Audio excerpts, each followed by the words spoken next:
Hello friends. तो आज की कहानी का शीर्षक है रास लीला। जन्माष्टमी का दिन था। अच्छा खासा माहौल था। रामाशंकर अपने घर में प्रभु श्री कृष्ण की जोर शोर से पूजा कर रहा था। वह उनका बहुत बड़ा भक्त था।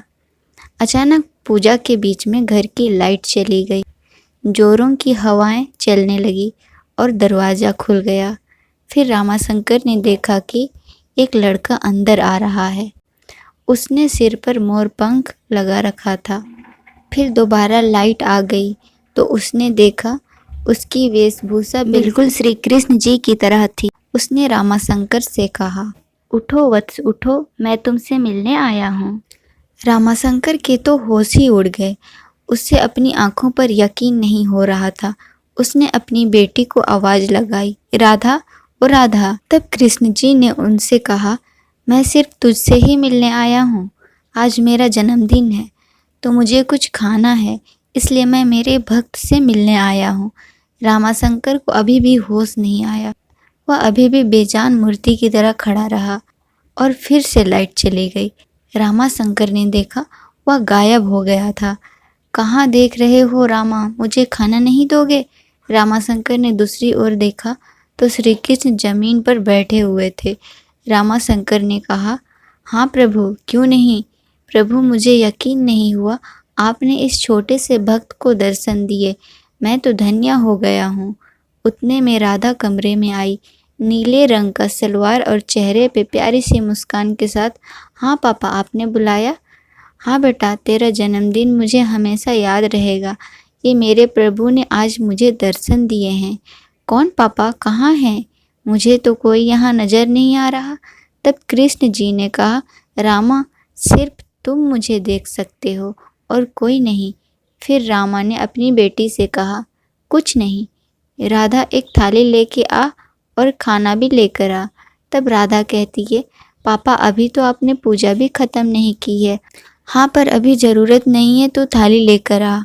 राधा थाली और खाना लेकर आई। कृष्ण जी ने खाना देखकर कहा, रामा, मुझे अकेले खाने की आदत नहीं है। तुम और राधा दोनों मेरे साथ खाने बैठ जाओ तो मुझे अच्छा लगेगा। मेरी इतनी बात मान लो। रामा भी बात मान लेता है और सब खाने बैठ जाते हैं। कुछ देर बाद कृष्ण जी कहते हैं, रामा, मेरे जाने का समय आ गया है। तब रामा ने कहा, प्रभु, इतनी जल्दी? तब कृष्ण जी कहते हैं, हाँ, मुझे जाना होगा और मैंने सुना है आज मेरी राधा का भी जन्मदिन है, पर मैं तोहफा तो लाया नहीं, पर ये एक गुलाब का फूल है, उसे दे देना। उतने में वापस कमरे में अंधेरा छा गया और कृष्ण जी गायब हो जाते हैं। फिर रामा ने नीचे पड़ा फूल लेकर अपनी बेटी को दे दिया और मंदिर में जाकर वापस पूजा करने लगा। थोड़ी देर बाद राधा का फ़ोन आया। हेलो राधे, अब बोलो, कहा था ना तेरे बर्थडे का गिफ्ट तेरे घर आकर दूंगा। एक दिन पहले कॉल पर किसी ने राधा से पूछा, बोल मेरी राधा, तुझे बर्थडे पर क्या गिफ्ट चाहिए? तब राधा ने कहा, कुछ नहीं, बस तू चाहिए। तुझे देखना है और गिफ्ट देना ही है तो घर पे आके दो, हिम्मत है तो। किशन बोला, पर कल तो जन्माष्टमी भी है। तेरे पापा तो बहुत बड़े भक्त हैं, तो वो तो घर पर ही रहेंगे। तब राधा कहती है, हाँ, वो मैं नहीं जानती, वो तू देख, तुझे गिफ्ट देना था ना बड़ा, अब भुगत। किशन, अच्छा चल ठीक है, बस तू एक काम करना, तो मुझे देखकर भी अनदेखा करना, बाकी मैं देख लूँगा। मैं आऊँगा भी और तेरे पापा के साथ बैठकर खाऊँगा भी। राधा, तूने ये अच्छा नहीं किया, मेरे पापा को पता चलेगा तो कितनी ठेस पहुँचेगी उनके दिल को।